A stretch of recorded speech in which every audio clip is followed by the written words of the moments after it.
Well, hello everybody, and welcome back to G Bear's Off-Grid Ways. And why am I squeaking? Let me clear my throat. All right, that's better. So anyway, heat and humidity have been ruling the days. So I got out this morning, did laundry, got back in, had the air conditioning running all day. 107 degrees outside, had it 80 degrees in the bedroom, and I went in there to put fresh sheets on the bed, and as soon as I did, for some reason, I had a sleep attack and took a nap.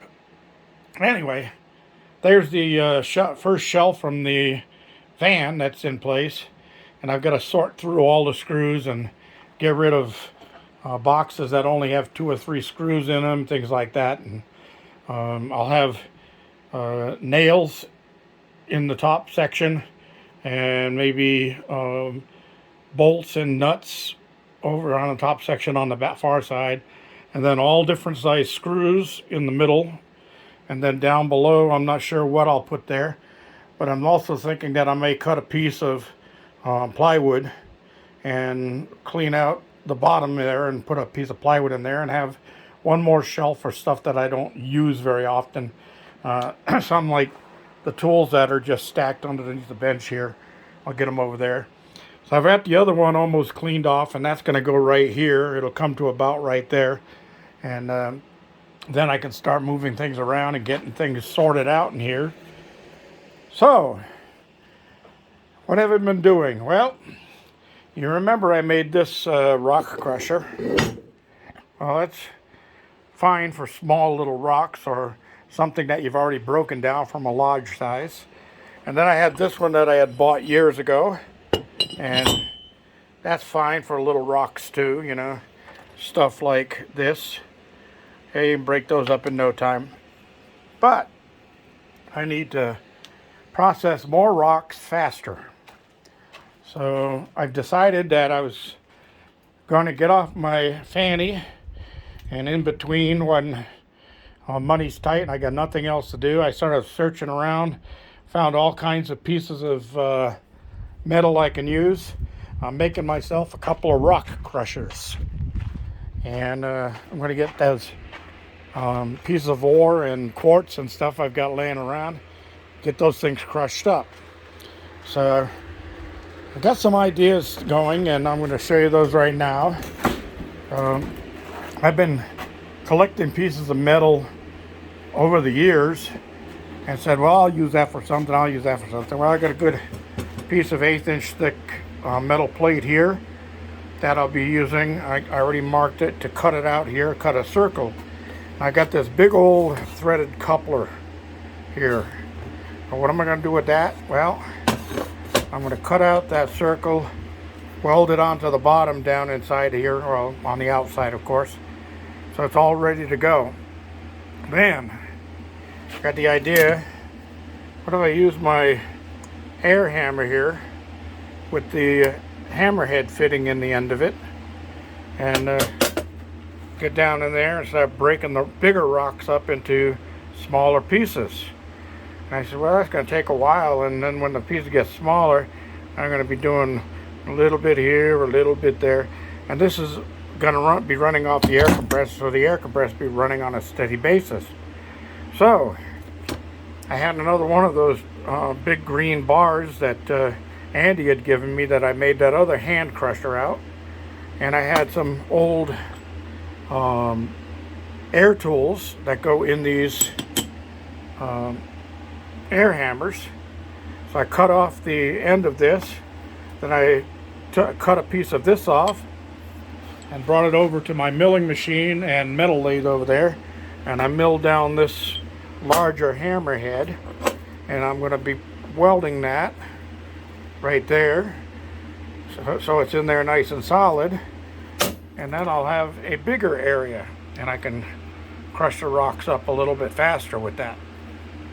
I'll probably heat and harden this by tempering it in used motor oil and make it nice and strong so that doesn't get all beat up working inside of here.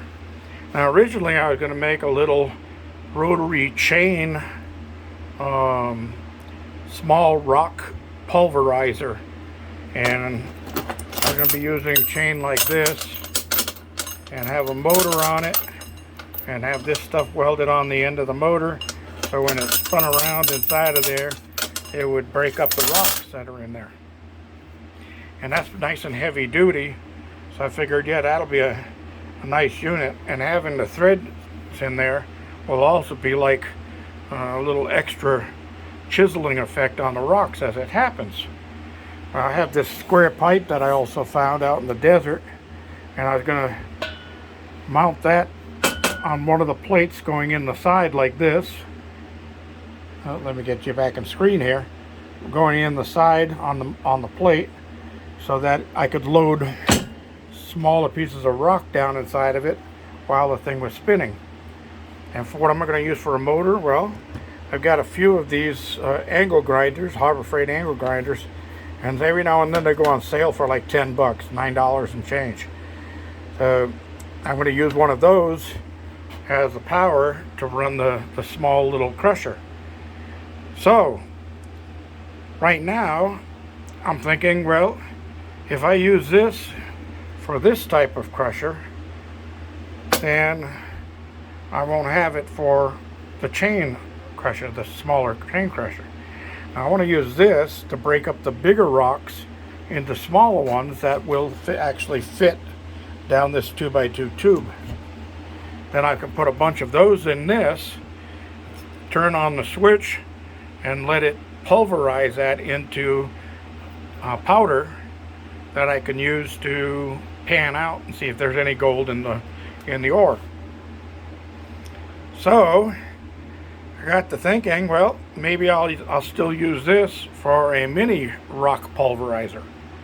But then I got the idea that I have about 20 old, out-of-date propane tanks that I've been saving for all kinds of different projects. Well, what if I take one of those propane tanks, cut the top and the bottoms off of it, get some more flat plate that I can bolt onto both sides of it, and go a little heavier. I'll go with 1/4-inch plate, and then I can make one with like 4 pieces of chain going across the whole distance of the unit, and I can put a 3-inch round pipe going into that larger unit, and then I'll have a better, larger unit that'll do a lot more rocks at one time. And I can turn that thing on and let it go for a while, and go have lunch or whatever, and come back out. And when I don't hear it rattling and crackling around in there anymore, I know I'm all powdered out, and I'm ready to change that out and put another load in. So those are my plans, or at least some of them. And I also thinking that for this type of unit, I'm going to also make one to go with my SDS, my electric SDS. So I need to get a 1/2-inch shorter drill bit, and I know I've got some of these around that are worn out or the tips are broken on them, and I like I said, I save everything. So if I can find one of those, I'll mill up another one of those units right there to go on the Makita SDS, so I can use that as an electric jackhammer, because next time I go crevicing, this is going with me, because I've got some nice bits on here that I could use to crack into that bedrock, get down into the cracks a little deeper, and see what's down in the bottoms of them. So alright everybody, just wanted to catch you up on what's going on here. Monsoonal clouds all around, humidity's been up, hot, hot, hot, and humid. I'm going to go in and enjoy a cold one, get my dinner put together, and watch the news and weather, I know we've got more major monsoonal coming through for the weekend. Friday, Saturday, Sunday, Monday, I think they said. And a better chance this time of getting rain here than we have in the last 2 episodes. But we'll see. I hope we do. That's all there is. Thanks for joining me. Don't forget thumbs up down there. Don't forget down in the comments all the way down there, and you can leave comments, questions, and snide remarks and all kinds of stuff down there. And don't forget to subscribe. This is G Bear signing off.